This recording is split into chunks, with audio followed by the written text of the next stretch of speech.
ఏకం నిత్యం విమలమచలం సర్వదే సాక్షిరూపం భావాతీతం త్రిగుణరహితం సద్గురుం తం నమామి. నమో బ్రహ్మాదిభ్యో బ్రహ్మ విద్యా సంప్రదాయేభ్యో వంశ ఋషిభ్యో మహాభ్యో నమో గురుభ్యః. సర్వోపప్లవరహిత ప్రజ్ఞానఘన ప్రత్యగర్భో బ్రహ్మైవాహమస్మి. అహం పదార్థరహితః సదాశివసమారంభాః వ్యాసశంకరమధ్యమాः అస్మదాచార్యపర్యంతాः వందే గురుపరంపరాः. హరి ఓం శ్రీ గురుభ్యో నమః. హరి ఓం.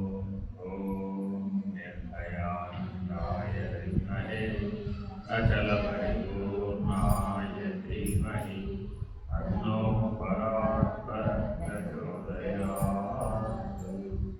ఓం సాయీశ్వరాయ విద్మహే సత్యదేవాయ ధీమహి తన్నః సర్వ ప్రచోదయాత్.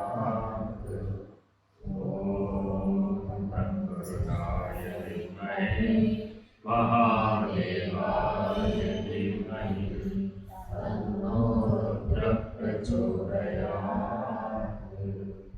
ఓం సద్గురుదేవాయ విద్మహే జ్ఞానప్రదాయ ధీమహి తన్నో విద్యాసాగర ప్రచోదయాత్. హరి ఓం శ్రీ గురుభ్యో నమః. హరి ఓం. వివేక చూడమని 500 ఉపదేశం. ఇది అందరూ బాగా గుర్తుపెట్టుకోవాలన్నమాట. ఇది తలమానికమైన ఉపదేశం. అందుకే 500 అనే సంఖ్య వచ్చేటట్టుగా ఇచ్చారు.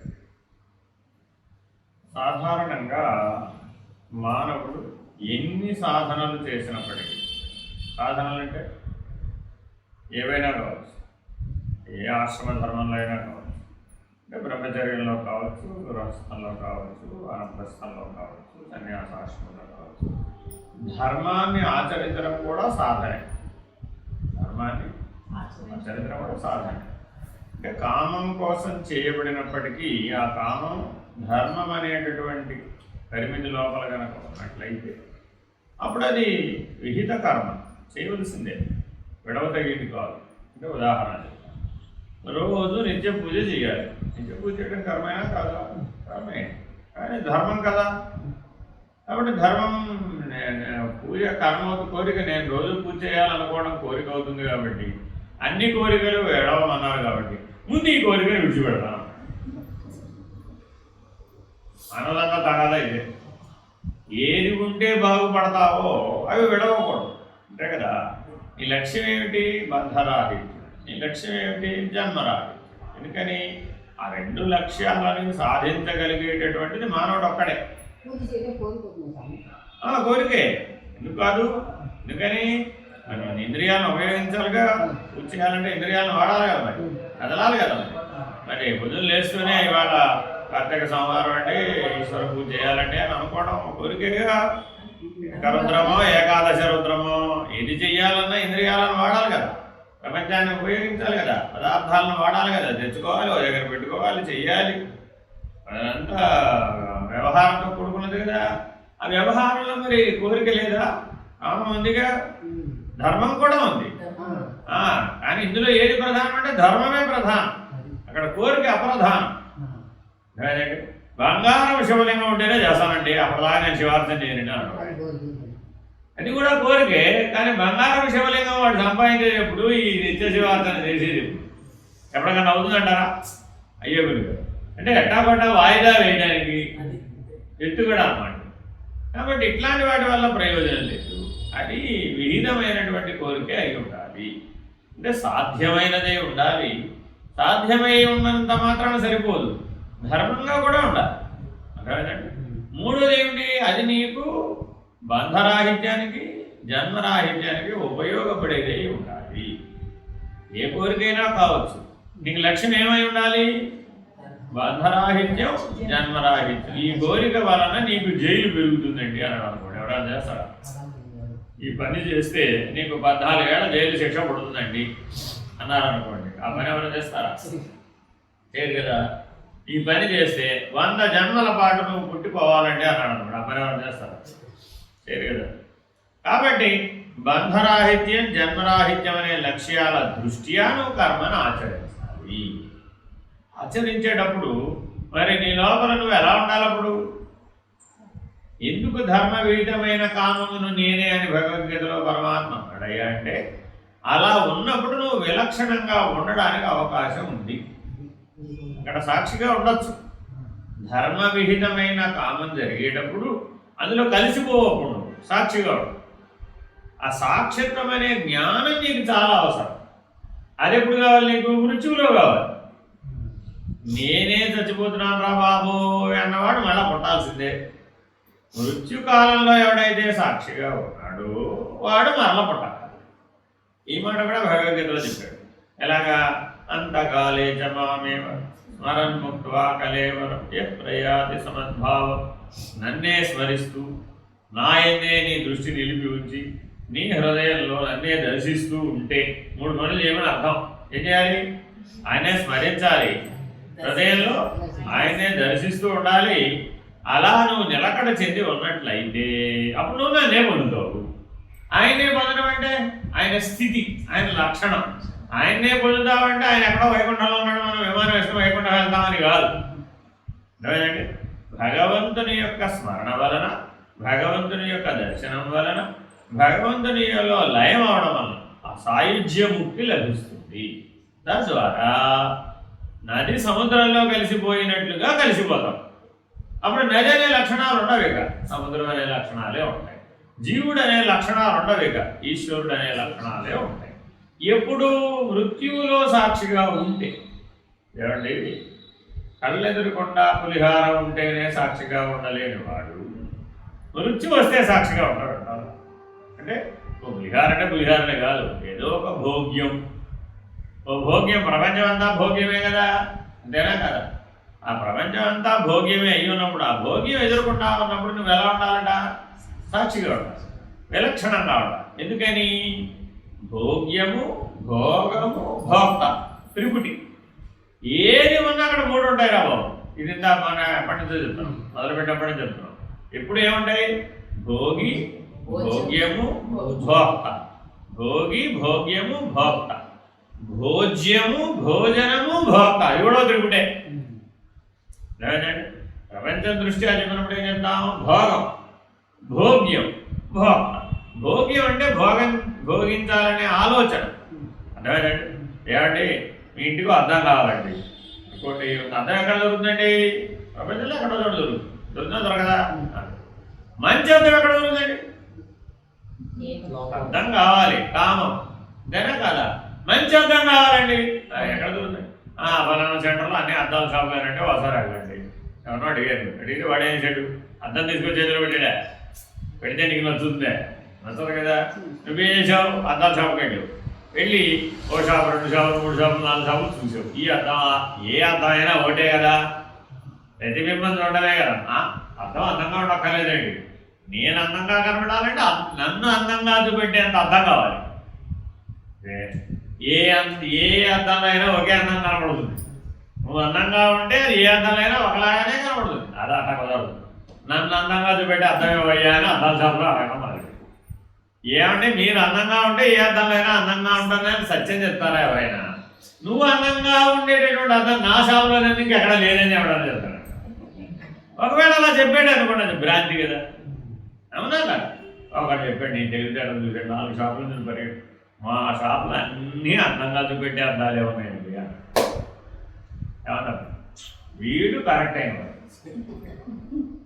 అని ఆ షాప్లో వెళ్ళి చూడు ఆ షాప్లో సరిగ్గా లేవండి, ఈ షాప్లో ఇప్పుడు ఎక్కడ బాగుంది, ఇక్కడ ఇక్కడ ఇక్కడ బాగుంటే అక్కడ ఆల్రెడీ బాగుంది, అంతేనా కదా? కాబట్టి సరే వాళ్ళ ఆయన అనుకున్నా, అమ్మాయి ఎక్కడో చోటు తెలియదురా బాబు ఈ అర్థంగా ఆయన ఎక్కడైనా మామూలుగా సామాన్య ధరం ఏంటి, అది ఎలా ఉంటే అర్థం అలా చూపిస్తుంది అంతే తప్ప అర్థమేమీ మార్పులు చేర్పులు చేయదు కదా. కాబట్టి ఈ త్రిపుటి అర్థం లాంటిది, ఏ త్రిపుటి అయినా ఎటువంటిది అర్థం లాంటిది, నువ్వు ఎలా ఉంటే అలా చూపిస్తుంది, అదే మార్చి చూపెట్టారు అర్థమేనండి. కాబట్టి పరమాత్మ శంకర భగవత్పాదులు ఏం చేశారంటే, రే ఈ సృష్టి అంతా త్రిపుటే కదా, ఈ సృష్టి అంతా ఏంటి, జగత్తు జీవుడు ఈశ్వరుడు అదో త్రిపుటి, ఇచ్ఛాశక్తి క్రియాశక్తి జ్ఞానశక్తి అదో త్రిపుటి, భోగి భోగ్యము భోక్త అదో త్రిపుటి, భోజనము భోజ్యము భోక్త అదో త్రిపుటి, కర్త కారయిత కర్తృత్వం అదో త్రిపుటి, అదేనండి కర్త కారయిత కర్తృత్వం అదో త్రిపుటి, కర్త కర్మ క్రియ అదో త్రిపుటి. కర్తాధారంగా 2 త్రిపుటులు ఉన్నాయి, భోక్తాధారంగా 2 త్రిపుటులు ఉన్నాయంట, ఎన్నైనా చెప్పచ్చు అర్థమేనండి. ఈ త్రిపుటులన్నీ ఏమిటయ్యా, నువ్వెలా ఉన్నావో చూపెట్టే అర్థం, నువ్వెలా ఉన్నావో చూపెట్టే అర్థం. అర్థం కావాలా కాలేదా? కావాలి.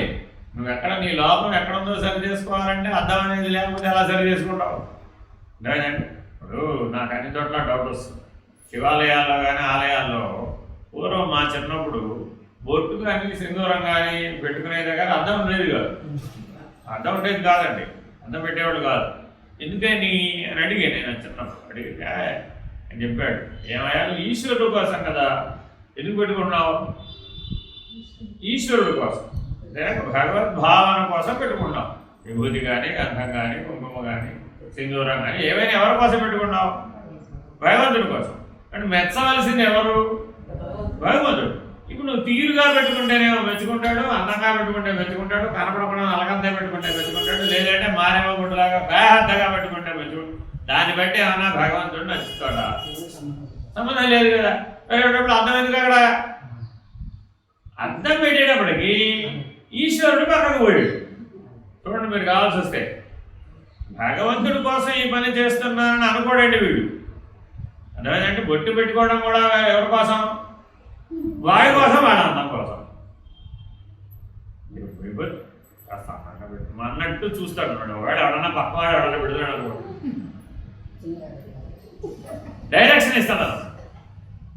ఎందుకని వాడు అందం అంతా చెడిపోయింది. ఇప్పుడు మరి దేహభావన ఎక్కడ పోయింది, పోలేదు కదా. దేవాలయానికి పోయినా దేహాత్మ భావన పోయిందే. కాబట్టి భగవంతు దర్శనం ఎలా అవుతుంది, అవుతుంది కదా. భగవద్ దర్శనమే కాని వాడికి బంధరాహిత్యం జన్మరాహిత్యం ఎలా వీలవుతుంది. ఇలాగా ప్రతి చోట మనం ఈ త్రిపుటిని అద్దం వలె వాడుకోవాల్సింది, కాస్త ఆ అద్దంలో ఉన్న ప్రతిబింబంతో కలిసిపోతుంది. కడిచాల షాప్లో చూడండి ఏం చేస్తాడు, నీకు రంగు సరిగ్గా తెలియకూడదు, ఏం చేస్తాడు, అన్ని మెర్క్యూరీ లైట్లు, అన్ని సోలార్ లైట్లు, అన్ని రంగురంగుల అద్దాలన్నీ పెట్టేశాడు. ఆ రంగురంగుల కాంతిలో ఈ ఒరిజినల్ వర్ణం తెలియదు. ఆ సూర్యుడు అసలు లోపలికి రానే రాడు. పట్టు చీరల షాపులో, మామూలు బట్టల షాపులో లోపలికి ఉంటుందండి అది. లోపలికి ఉండి చక్కగా అందంగా అలంకరించి 4 వైపులా అద్దాలు పెట్టి మీరు అడు చూసుకుందామా అనుకునే లోపలికి చేరబడేస్తారు. అంతా గొడవ వేరే కూడా. సూర్యుడు వెలుగులో చూసినప్పుడు నేను ఇదేనా మనదనిపిస్తుంది. ఎందుకని ఇక్కడ ఒకటి ఉంటుంది, ఇక్కడ చూసింది ఒకటి ఉంటుంది, కొన్నది ఒకటి. ఇది కూడా త్రిపుటే. ఏంటంటే భావించినది ఒకటి, చూసినది ఒకటి, అనుభవించేటప్పుడు ఒకటి. ఉదాహరణ చెప్పిన, వివాహం చేసుకోకముందు భావించేది ఒకటి, అవునా కదా, చూసేది ఒకటి, పెళ్లిలో జరిగే వ్యవహారంలో చూసేది, ఆ తర్వాత జీవితం అంతా అనుభవించేది మరొకటి. ఎంత తేడా ఉందో. వివాహం కాకముందు ఏమిటేమిటో ఆలోచిస్తాడు ఇక్కడ. ఈ బుర్రలో ఆలోచించడం అంటే అక్కడ ఏమైనా గ్యారంటీ ఉందా? నో గ్యారంటీ అని వివాహం జిల్లాకు వచ్చిన వాళ్ళందరినీ అడిగాడు, ఎవరి గ్యారంటీ అదా, ఎవరి గ్యారంటీ అందరూ ఏమన్నారు? అందరూ పైకి చూపెట్టారు, అంతా పైవాడిదే అయ్యా బాబు, మన చేతిలో ఏం లేదు. మరి ఇప్పుడు తర్వాత ఎప్పుడు తెలిసింది? నిత్య జీవితంలో ఆ మల్టీ కలర్ సినిమా కనపడుతుంది. ఇప్పుడు ఎంత భోగ్యమేనా కదా? చూడండి, ఈ ప్రపంచం అంతా భోగ్యమే, ఈ సృష్టి అంతా భోగ్యమే. ఎందుకని? అదంతా త్రిపుటితో ఉందిరా బాబు. కానీ దాని వస్తు లక్షణం ఏమిటయ్యా అంటే అద్దం. నువ్వు ఎలా ఉండాలి? అద్దం వలే ఉండాలా? అద్దంలో కనబడే ప్రతిబింబం వలే ఉండాలా? బింబం వలే ఉండాలా? మళ్ళీ ఇది కూడా త్రిపుటే. అర్థమైందండి? అదేమో దృశ్యం. అర్థమైందండి? చూడటం ఏమిటి? దర్శనం. చూసిన వాడేవాడు? ద్రష్ట. ఇందులో ఎవరయ్యా నువ్వు? ద్రష్టవి. ఆ ప్రతిబింబం అనే దృశ్యం నువ్వేనేమిటి? కాదు కదా. ఈ చూడటం అనే దర్శనం నువ్వేనేమిటి? కాదు కదా. చూసిన సాక్షివి నీవు. కానీ ఈ సృష్టిలో అలాంటివి ఏమైనా కనపడుతున్నాయి అసలు నాకు? అంటే మీరు ఏదో చెప్తున్నారు కానీ అన్నీ ఏదో ఒకదాంతో కలిసి కూడినట్టే కనపడుతుంది కానీ కలవకుండా విడిగా ఉన్నట్టు ఏమైనా ఒకటి చెప్పండి అన్నా. ఎవరైనా చెప్తారా? ఉన్నాయి. ఇటువంటివి ఏమిటవి? ఆకాశము, సూర్యుడు. ఏంటంటే అవి? ఆకాశము, సూర్యుడు. అదే ఈ ఉపదేశం. అవి ఎలా అయితే ఎల్లప్పుడూ సాక్షిగా ఉన్నాయో నువ్వు కూడా ఎల్లప్పుడూ సాక్షిగా ఉండు. దేని వలే? ఆకాశం వలే, సూర్యప్రకాశం వలే. ఆకాశవల్లే పవిదూరగోహమ వామాదిత్యవద్భాస్య విలక్షణోహం. ఆకాశం వలె, ఆదిత్యుడి వలె సర్వదా విలక్షణుడను. ఏమీ పట్టదు, ఏమీ ఆటదు. సరే. ఆహార్యవన్నిత్య వినిశ్చలోహమంబోధివత్పార వివర్జితోహం. మూడో లక్షణం. అలాగే ఈ సముద్రం ఎక్కడికి అయిపోతుంటారు? ఎండ్ ఉందంటారా? No end. అవధి. దాన్ని ఏమంటారండి? అవధి. సముద్రానికి అవధి లేదు. అలాగా నీకు కూడా అవధి లేదు. ఈ సాక్షిగా ఉన్నటువంటి వాడికి ఎక్కడ వరకు ఉన్నాడండి వీడు సాక్షిగా? ఇక్కడ వరకు అని చెప్పడానికి మీరు ఇక్కడ వరకే అని చెప్తే వాడు పరిమితం. ఇక్కడ వరకే అని చెప్తే వాడు పరిమితం. మరి వాడు సాక్షి కాడు. అప్పుడు నేను ఈ శరీరం వరకేనండి, అప్పుడు సాక్షిగో. నేను ఈ ఇంటి వరకేనండి, అప్పుడు సాక్షి. కాబట్టి అనంతంగా వ్యాపించినటువంటి లక్షణంతో విలక్షణము, అనంతం. రెండో లక్షణం ఏంటంటే అనంతం. ఇవి నిత్య జీవితంలో ఎప్పుడూ ఉండాలి. అంటే మృత్యు ఎవరికి వస్తుంది? పరిమితము, నేను పరిమితం అన్నవాడిగా వస్తుంది. దేని చేతైనా నువ్వు పరిమితించబడితే మృత్యు తప్పక వస్తుంది. మృత్యు అనే అనుభవం తప్పక కలుగుతుంది. సర్వవ్యాపకమై ఉన్నవాడికి మృత్యు ఎలా వస్తుంది? ఈశ్వరుడు సర్వవ్యాపకుడమ్మా, ఆయన కూడా మృత్యు ఉందంట. ఆయన మృత్యుంజయుడు. ఎలా మృత్యుంజయుడు?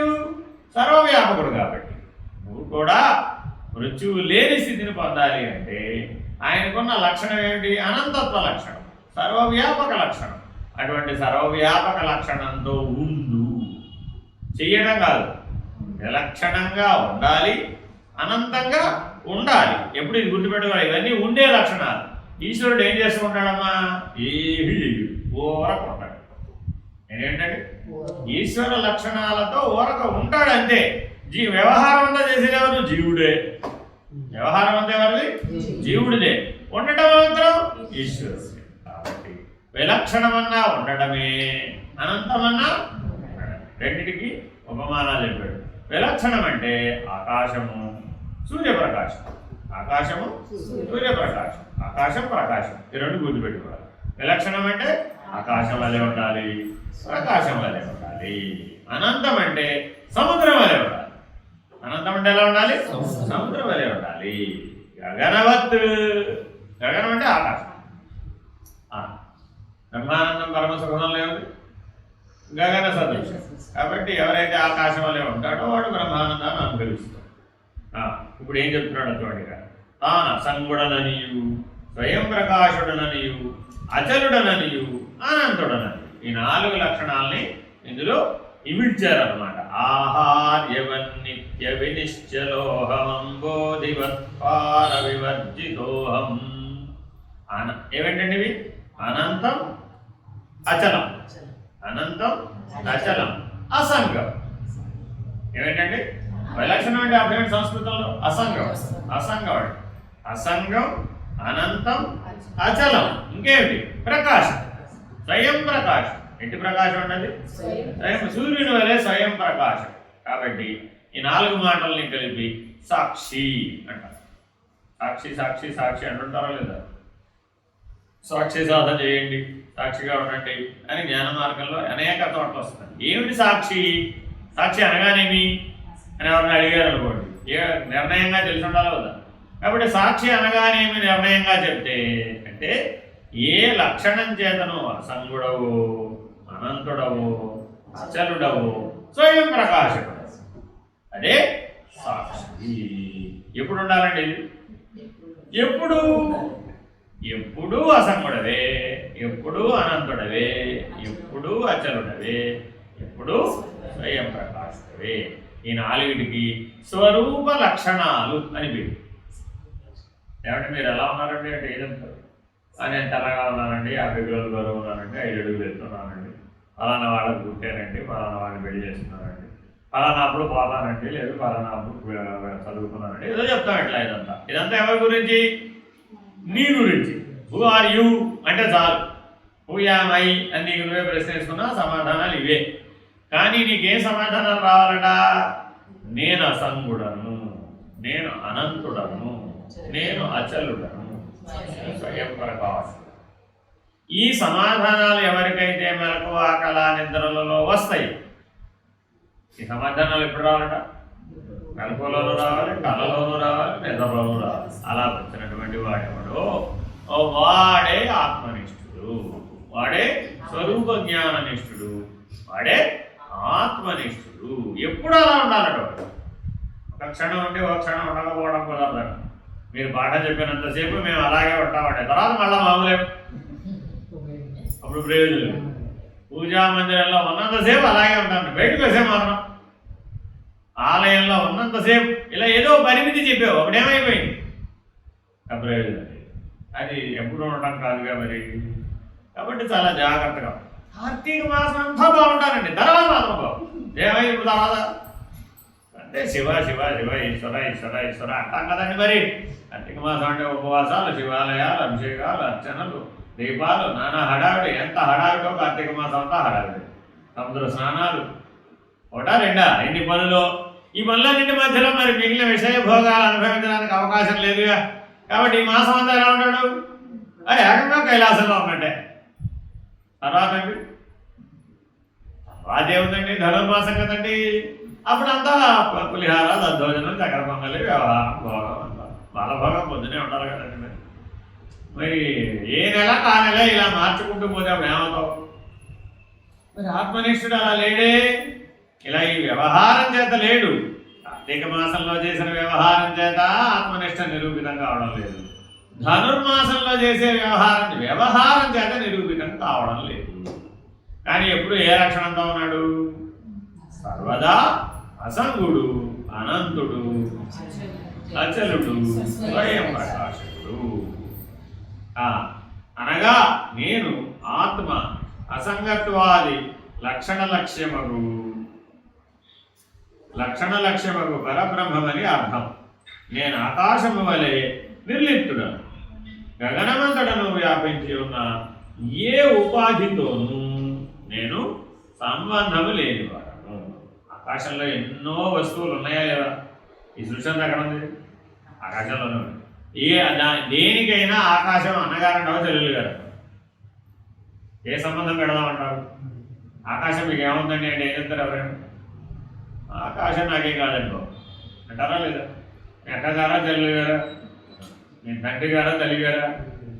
మరి మీ తాతగారా తమ్మమ్మ గారా? ఏ మానవ సంబంధాలు ఆకాశానికి లేవు. ఎందుకని? అదే అసంగం. ఉపాధులు ఉన్న అదే పరిస్థితి, ఉపాధులు నశించిన అదే పరిస్థితి. ఏమంటే మీ ముత్తాత గారు పోయారు కదా, ఆయనకి ఆకాశానికి సంబంధం ఉందంటారా? ఏమిటి? ఉన్న వాళ్ళకి సంబంధం లేదు, పోయిన వాళ్ళకి సంబంధం లేకపోతే ఇంకా దానివల్ల ప్రయోజనం ఏముందండి? అలా ఉండడమే దాని ప్రయోజనం. ఆకాశంలో ప్రయోజనం ఏంటంటే అది అలా అంటకుండా అసంగంగా ఉండడమే దాని ప్రయోజనం. ఎందుకని మనల్ని కూడా అలా ఉండమని చెప్తాను. నిజానికి మనం ఇప్పుడు ఏదైతే ఈ ఆకారం ఇలా ఉందనుకుంటున్నాం కదా, ఈ ఆకారం కూడా ఆకాశమే. ఇది ఒక కొండ అనుకుంటే ఈ కొండలో ఉన్న ఆకాశమే నువ్వు. నేను అంటున్నావే ఆ నేనెవరు? ఈ కొండలో ఉన్న ఆకాశమే. ఈశ్వరుడు ఎవరు?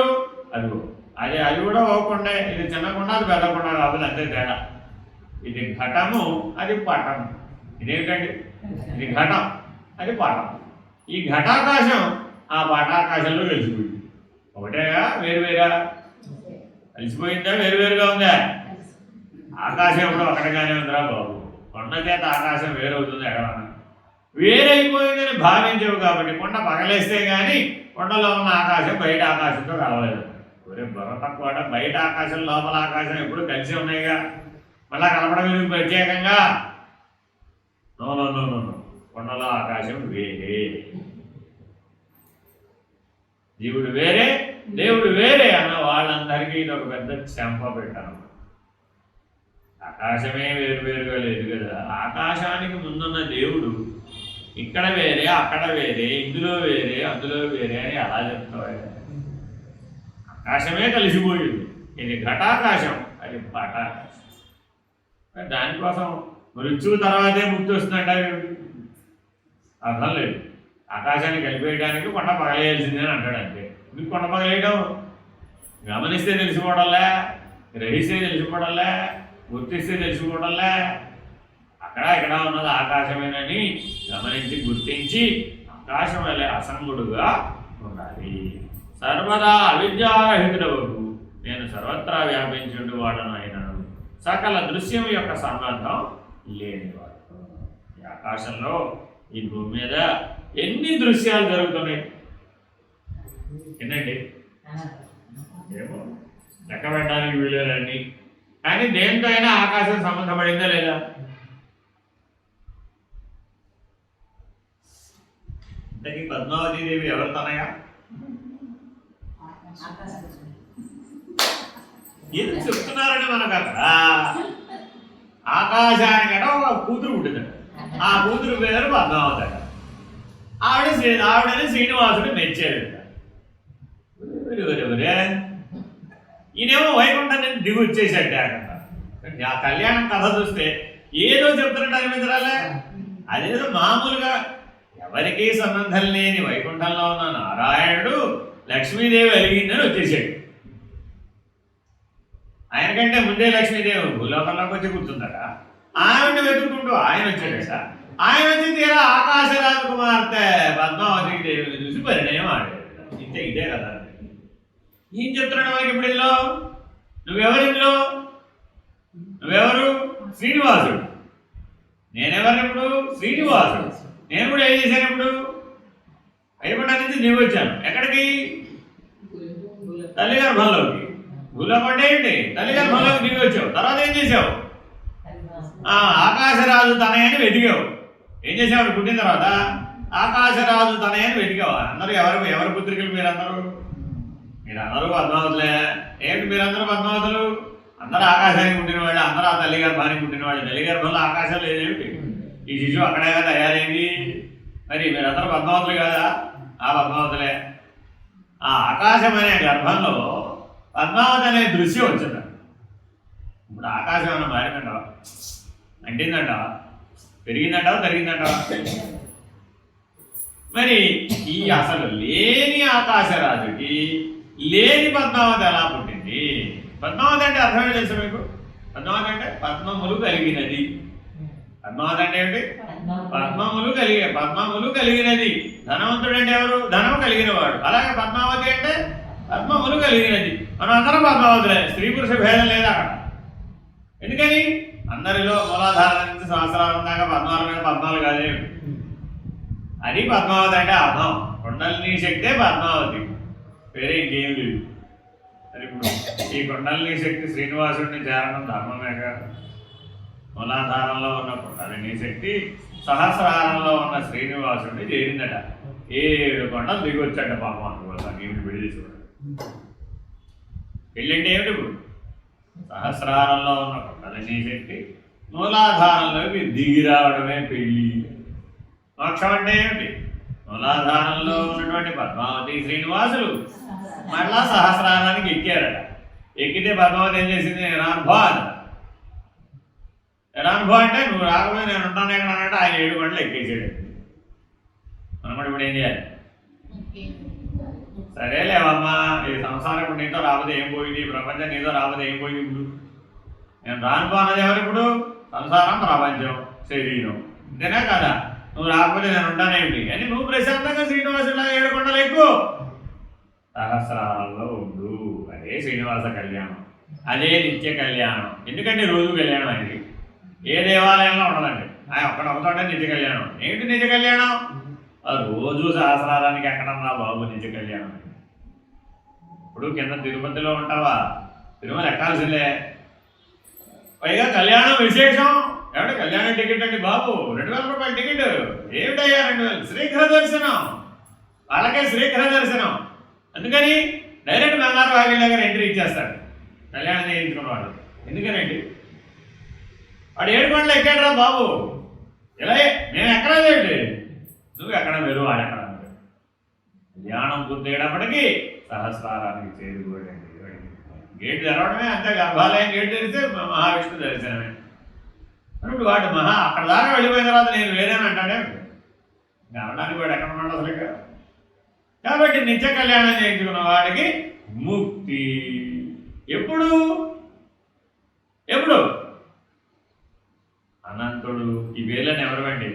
అయ్యో విష్ణుమూర్తివేనమ్మా ఆ పేర్లన్నీ. అన్ని విష్ణుమూర్తి లక్షణాలే. అనంతుడు, అసంగుడు, అచలుడు, స్వయం ప్రకాశుడు. ఎవరండి ఆ లక్షణాలు? అని విష్ణుమూర్తివే. మరి ఇప్పుడు నేను వేరే, విష్ణుమూర్తి వేరేనంటావా? ఎందువల్ల కాదు? లక్షణం చూడండి మరి. కాబట్టి చాలా జాగ్రత్తగా ఏ దృశ్యంతో సంబంధం పెట్టుకోమాకమ్మా. పెట్టుకుంటే ఏమైపోయావు? జీవుడు మళ్ళా మూలాధారం. అన్ని దృశ్య సంబంధాలని విడనాడి హాయిగా వైకుంఠంలో ద్రష్టవలే ఉండు. అప్పుడు నువ్వు విష్ణుమూర్తి అంటే లక్షణం రీత్యా. అందుచే సర్వదా నిర్లిప్తుడను, ఏమి అంటని వాడు. లిప్త అంటే రెప్పపాటు కూడా. అందులో 2వ అర్థం కూడా ఉంది, అంటడం అన్నమాట. లేపనము అంటే అంటడం. కాటుక అంటుందా? అంటుదా? లేపనం. లేహ్యం కానీ లేపనం కానీ రాసేవి ఏమైనా ఉంటాయి అంటుతాయి కదా. అలాంటి లక్షణాలు ఏమి. కాబట్టి ఏ దేహాద్యుపాధులు నాశనమైనను నేను నాశమందు వాడను కాదు. మీ తాతగారు వెళ్ళి వెంకటేశ్వర దర్శనం చేశారా లేదా? మీ నాన్నగారు చేశారా లేదా? నువ్వు చేసావా లేదా? మీ అబ్బాయి చేశాడా లేదా? మీ అబ్బాయి పుడితే వాడు చేస్తాడా చేయడా? మీ ముందు చేసిన వాళ్ళందరూ ఉన్నారా పోయారా? పోతే వెంకటేశ్వరుడికి ఏమైంది? పోయిన వాళ్ళతో పాటు వెంకటేశ్వరుడు కూడా పోయాడన్నావా? అందుకని ఉపాధి పోయింది. పోయినవన్నీ ఏమిటవి? ఉపాధులు. ఉన్నవి కూడా ఏమిటి? ఉపాధులు. పోయినవి కొండలే, ఉన్నవి కొండలే, పుట్టేవి కొండలే. కొండకి ఆకాశానికి సంబంధమే ఉందా? ఆయన ఆకాశం కదా. కాబట్టి దైవం అంటే ఏమిటి? ఆకాశం వల్లే ఉండాలి, ప్రకాశం వల్లే ఉండాలి. అదే దైవీ లక్షణం. కాబట్టి ఏ ఉపాధి చేతను సంబంధం పెట్టుకోకూడదు. మా తాతగారు వెళ్ళిపోయారండి, నేను ఆయన మరవలేకపోతున్నాను. మా ఆయన గారు వెళ్ళారండి, నేను ఆయన మరవలేకపోతున్నాను. మా ఆవిడ గారు ఎప్పుడో పోయారండి, 20 ఏళ్ళ క్రితం పోయారు, ఇంకా నేను మరవలేకపోతున్నాను. ఇది ఉపాధిగత సంబంధం కదా. ఈ ప్రయోజనం దానివలన దైవంతో సంబంధపడాలి. కానీ ఈ ఉపాధిగత సంబంధంతో ఏం చేసుకుంటావు? దీన్ని ప్రయోజనం లేదుగా. పోనీ ఈ ఉపాధికి ఆ దైవానికి ఏమైనా సంబంధం పెడదామా? ఏ సంబంధం పెడదామా? భగవంతుడు భక్తుడు తప్ప ఇంకేమైనా సంబంధం పెడుతుందాం? లేదే, తెలుగాదే, అంతేనా కదా. అందుకని జగన్నాథ క్షేత్రం పూరిలో అన్ని మట్టి కొండలలోనే ప్రసాదాలు. ఎంత విలువైనవైనా తయారు చేయనివ్వండి, మీరు ఎన్ని బంగార పళ్ళెల్లో పట్టుకెళ్ళండి, లోపలికి పట్టుకెళ్ళేప్పుడు మాత్రం అన్ని కొండల్లోనే పెట్టాలి. ఎందుకంటే ఒరే ఇది కొండ బాబా, ఇదేమిటిది కొండరా బాబు, ఈ కొండకి దానికి సంబంధం లేదా? ఆ మట్టి లోపల ఆకాశం చేరిందట, అంటే కొండ తయారు. కొండట తయారైంది, అంతటా ఉన్న ఆకాశం మట్టి లోపలికి చేరిందట. చేరేటప్పటికి ఆ కొండ ఆకారం వచ్చింది. ఆ ఆకాశం తప్పుకుంటే కొండ గోవిందాడు. మరి దానికి ఏదో నేను ధరించాను, నేను చేశాను, నేను చేశా, ఆ కొండ అంత గొప్పది, ఈ కొండ ఇంత గొప్పది, ఆ కొండ అంత గొప్ప పనులు చేసే కూడా. కొండ మీద దృష్టి పెట్టాలి, ఆకాశం మీద దృష్టి పెట్టాలి. ఇప్పుడు అంతే. పెద్ద బానండి, ఆకాశం పెరిగిందో తగ్గిందే. చిన్న కొండ అండి, ఆకాశం పెరిగిందో తగ్గింది. ఆకాశం పెరగలే తగ్గలే, కొండే పెరిగినట్టు కనపడుతుంది, తగ్గినట్టు. ఉపాధి పెద్దగా కనపడదు, చల్లగా మించి ఏమి తగ్గడం అంతేనా కదా? ఏదో దేశానికి వెళ్ళాడు, అక్కడ అందరూ 8 అడుగులు పడుతుంటారు. అందరూ చెట్టు అంత ఉన్నారు బాబు. ఇంకో దేశానికి వెళ్ళాం, అక్కడ అందరూ లిల్లీ గుడ్లు 3 అడుగులే ఉన్నారు, పొట్టిగా ఉన్నారు. సరే పొట్టిగా ఉన్నా, పొడుగ్గా ఉన్నా, కొండంత ఉన్నా, కొండంత ఉన్నా, ఏనుగంత ఉన్నా, ఎంత ఉన్నదంతా ఉపాధి ధర్మములే కానీ ఆకాశ ధర్మములు కావు కదా. నువ్వు 8 అడుగులు ఉంటే ఆకాశం నిన్ను సాగతీసిందని, పొట్టిగా ఉంటే ఆకాశం కొత్తగా అయిందని చెప్తావే. ఆకాశానికి ఏ భేదము లేదు, అలాగే దైవానికి కూడా ఏ భేదము లేదు. కాబట్టి అన్నీ కూడా ఉపాధికి సంబంధించినవే. ఉపాధి నశించినంత మాత్రాన, ఉపాధి ఉన్నంత మాత్రాన ఆకాశానికి కానీ ప్రకాశానికి కానీ ఏ లోటు లేదు, అవి విలక్షణం. సరే, కనుక నేను గగనోపమము కలిగిన వాడు. నీకు పోల్చడానికి ఈ సృష్టిలో నేనెవరు అంటే సమాధానం చెప్పేది ఎవరే అంటే నీకు ఆకాశం యొక్క లక్షణాలు ఉన్నాయని చెప్పచ్చు. సరే, ఇంకోటి చెప్తున్నాడు. భాస్కరుడు సకల ప్రపంచమును ప్రకాశింపజేయుతున్నాడు. ఆ భానుడు లేకుండా సకల ప్రపంచము అంధకారమే. ఒకరోజు సూర్యుడు రాలేదండి, ఏమైపోతుంటారు? అంతా చీకటే, ఏం చేయాలో తెలియదు, ఏం చేయగలేదు తెలియదు.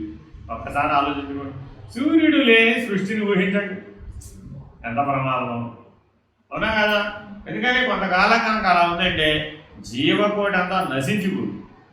సూర్యుడు లేకపోతే జీవం లేదు. అసలు మనలో ఏ హార్మోన్లు పనిచేయవు. మనలో 14 రకాల హార్మోన్ సిస్టమ్స్ ఉన్నాయండి. ఈ హార్మోన్ సిస్టమ్స్ అన్నీ పనిచేసే సూర్యుడు ఆధారంగానే. ఒక్క సూర్యుడు తీసేసి, ఆ ప్రకాశాన్ని తీసేసి కూడా. అందుకే మనం వేరే గ్రహాల మీదకి వెళ్ళామనుకోండి, అక్కడ జీవం లేదు. ఎందుకు లేదు? సూర్యప్రకాశం లేదు. లేదంటే విపరీతం. మనకంటే ముందు 3 గ్రహాలు ఉన్నాయి, అక్కడికి వెళ్ళామనుకోండి, వైపరీత్యమైన వేడి ఎండ. అక్కడ మన దగ్గర 40-50 వేస్తే అమ్మో అమ్మో అమ్మో అంటున్నామండి. మనకంటే ముందున్న గ్రహాల మీద 200 డిగ్రీలు, 300 డిగ్రీలు, 1000 డిగ్రీలు, 3000 డిగ్రీలు అలా ఉంటుంది. 3000 డిగ్రీలు ఉంటే మనిషి ఎలా పోతాడు? మనకంటే అవతలకి వెళ్ళామనుకోండి, మైనస్. అంతా మైనస్. -1000, -2000, -10,000 అలా వెనక్కి పోతేనేమో సూర్యుడు శక్తి తగ్గిపోయింది, ముందుకెళ్తేనేమో సూర్యశక్తి పెరిగిపోయింది. సమంగా ఉన్నది ఈ భూమి మీదే. అందుకని ఇక్కడ ఒక్కతోటే జీవం, ఇంకెక్కడా లేదు. ఆ సమతౌల్యత లేకపోతే జీవం వీలు. మన మీద ఆధారపడుతుంట ఈశ్వరుడు కాదు. కానీ నేనంటాడు ఆ కథ అన్నది 1 డిగ్రీ తేడా వస్తుంది, దానికి సంగతి అడ్డు ఎక్కువ అక్కర్లేదండి. అవునా కదా? నీకు 98.3 ఉంటే నార్మల్ అండి. 1 డిగ్రీ పెరిగిందండి, ఏమైపోయింది? ఇంకొక డిగ్రీ పెరిగింది, ఇక అయిపోయింది. మంచం ఇది లేవడుగా, అంత దారి 101కి వచ్చేసిందండి. ఇంకేం చేస్తాడు? 101 వచ్చేసిందండి బాబోయ్. ఇంకా 2-3 డిగ్రీలు పెరిగితే 105 దాకా వచ్చిందండి. ఇంకా ఆశలు వదిలేసామండి. ఎంత నిప్పు పడితే మంచిగా 4-5 డిగ్రీలే. మరి 4-5 డిగ్రీల తాపం పెరిగితేనే మానవుడు హొడక్టే. మరి వీడు మాత్రం వీడి గురించి గొప్పలు ఎంత చెప్పుకుంటాడు? ఎంత గొప్ప చెప్పుకుంటాడు? అంత బలవంతుడు లేదండి. 4 డిగ్రీలు జ్వరం పెరిగితే తెలుస్తుంది ఆయన బలం ఎంత. అంతేనా కదా? సెలైన్ పెట్టకపోతే మరి ఎందుకని కొండకు ప్రాధాన్యం ఇచ్చేసాం, ఉపాధికి ప్రాధాన్యం ఇచ్చేసాం. కానీ ఏ ఉపాధితో సంబంధం లేకుండా, ఏ సృష్టితో సంబంధం లేకుండా, ఏ దృశ్యంతో సంబంధం లేకుండా ఉన్నటువంటి దైవం సర్వదా ఉన్నాడు, సర్వత్రా ఉన్నాడు, సర్వజ్ఞుడుగా ఉన్నాడు. కాబట్టి ఆయన ఎలా ఉన్నాడయ్యా? ఆదిత్యుడి వలె ఉన్నాడు, భాస్కరుడు వలె ఉన్నాడు. ఆయన లేకపోతే సృష్టి లేదు. కాబట్టి ఆయన శరీరేంద్రియాదులకు విలక్షణుడై ఉన్నాడు, స్వయం ప్రకాశమానుడై ఉన్నాడు. సూర్యుడు ఎలా ఉన్నాడండి? నేను కళ్ళు తెరిస్తేనే సూర్యుడు ఉన్నాడండి, లేకపోతే లేడన్నాడు. నువ్వు కళ్ళు తెరవడానికి సూర్యుడు ఉండడానికి సంబంధమే ఉంటుంది. ఆయన కూడా ఉంటాడు, నువ్వు కళ్ళు తెరిస్తే ఆయన చూస్తాం అంటావా? లేదండి, మా వాడు కళ్ళు తెరవకపోతే సూర్యుడు లేడు, వాడికి లేడు లేదా కుదరడు కాదు అంటాం. కానీ ప్రపంచానికి సూర్యుడు లేడు అంటావా? అనం కదా.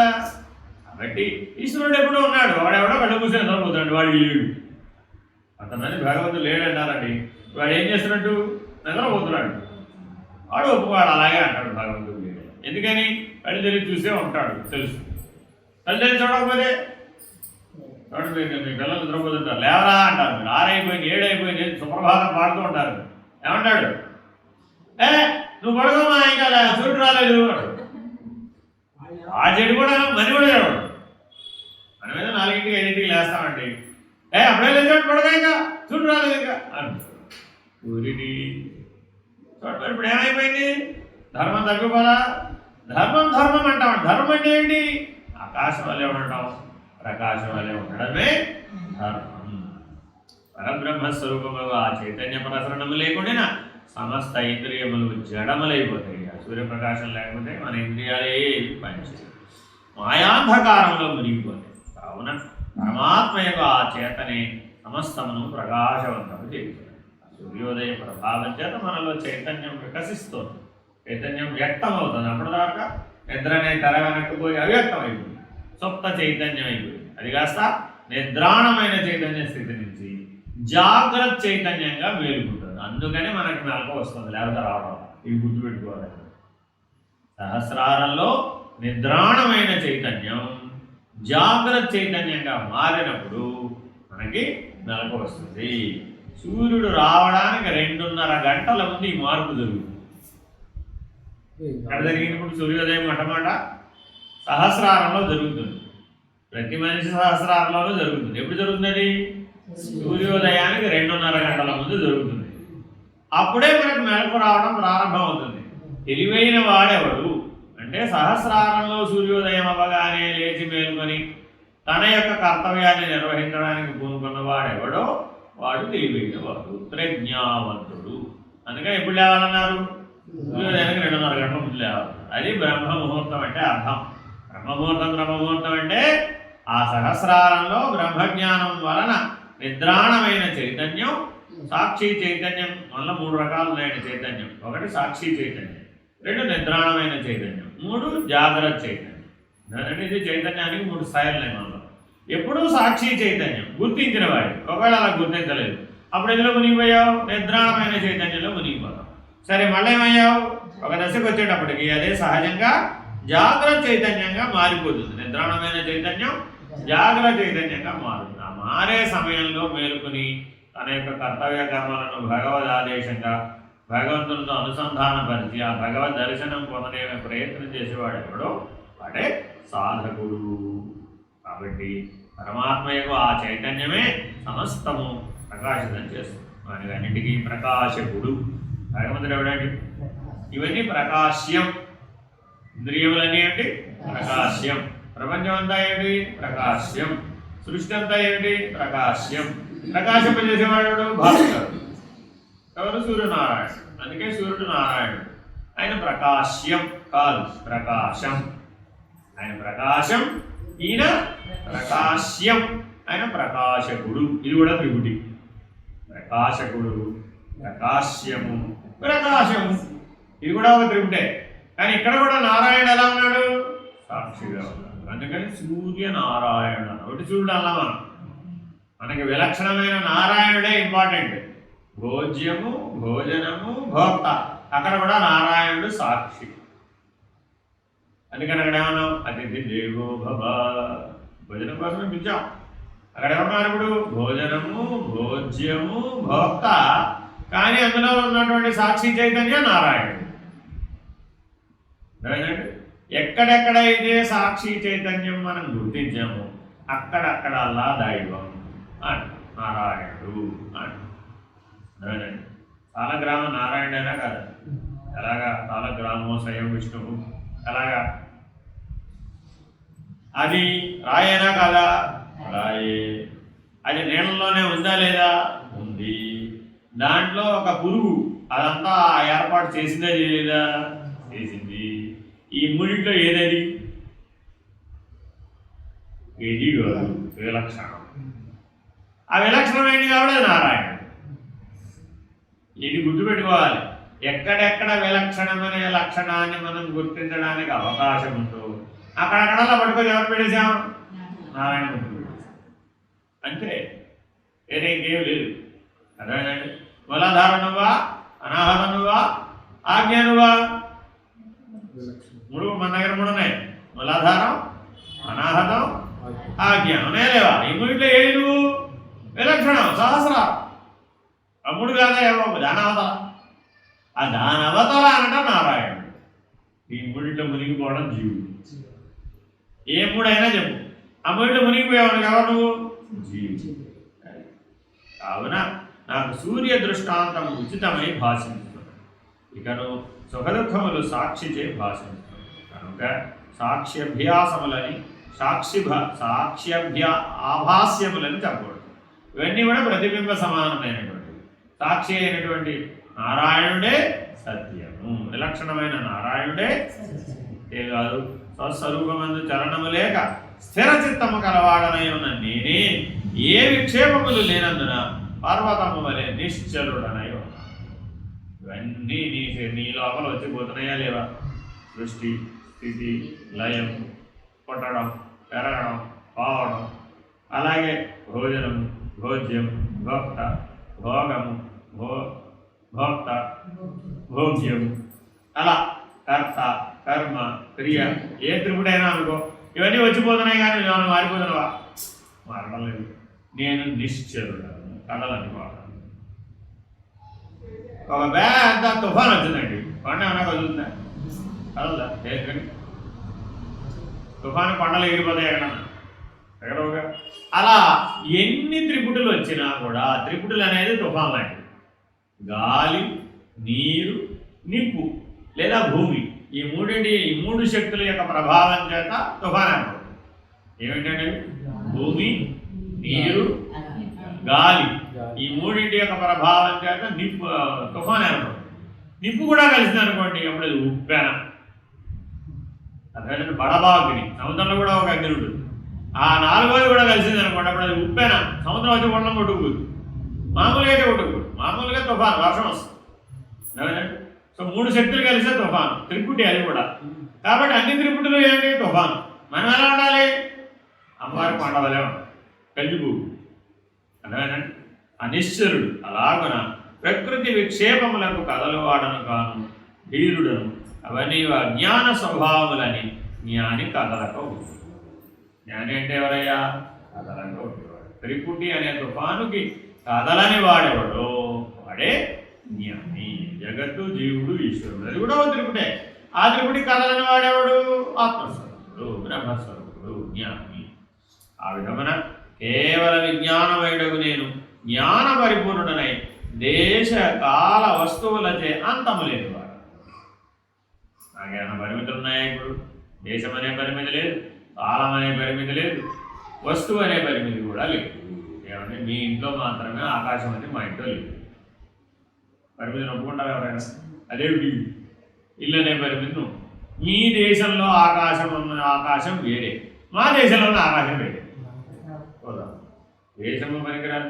లేదా మీ కాలంలో ఉన్న ఆకాశం వేరే, మా కాలంలో ఉన్న ఆకాశం. పోనీ మీ ఇంట్లో సూర్యుడు వేరే, మా ఇంట్లో సూర్యుడు వేరే. మరి మీ దేశంలో సూర్యుడు వేరే, మా దేశంలో సూర్యుడు. పోనీ మీ ఊళ్ళో మీ రోజుల్లో ఉన్న సూర్యుడు వేరు, మా రోజుల్లో ఉన్న సూర్యుడు వేరు. అదేమిటి? కాబట్టి దేశం అనే పరిమితి, కాలం అనే పరిమితి, వస్తువు అనే పరిమితి లేవు. ఆకాశానికి, సూర్యుడికి ఎలా లేవు, అలాగే పరబ్రహ్మ స్వరూపానికి కూడా లేనే లేవు. అందుచే క్రమముగా ఆకాశాది దృష్టాంతములచే పరబ్రహ్మ స్వరూపము ఆత్మవస్తువు అసంగము, స్వయం ప్రకాశము, అచలము, అనంతం. ఈ నాలుగు కూడా ఆత్మ యొక్క లక్షణాలు. చతురాత్మ, చతుర్వ్యూహ, చతుర్దంష్ట్ర. దంష్ట్ర అంటే కోరలనే అర్థం చెప్తారండి, కాదు. దంష్ట్ర అంటే లక్షణం. 4 లక్షణములు కలిగిన వాడు, అందుకే 4 చేతులు కలిగి ఉన్నాడు. చతుర్భుజుడు ఎందుకైనా ఆ 4 లక్షణాలకి గుర్తు ఏమిటది? అనంతము, అసంగము, అచలము, స్వయం ప్రకాశము అనేటటువంటి ఆ 4 లక్షణాలతో సర్వ విలక్షణమై ప్రకాశిస్తున్నది. కాబట్టి 4ని మనం జాగ్రత్తగా నిరంతరాయంగా నిలుపుకోవాలి. అలా నిలుపుకున్న వాడే సరైనటువంటి పరమాత్మ స్థితిని, పరబ్రహ్మ స్థితిని చేరుకోగలుగుతాడు. హరి ఓం శ్రీ గురుభ్యో నమః. హరి ఓం. పూర్ణమద పూర్ణమిదం పూర్ణాత్ పూర్ణముదచ్యతే పూర్ణస్య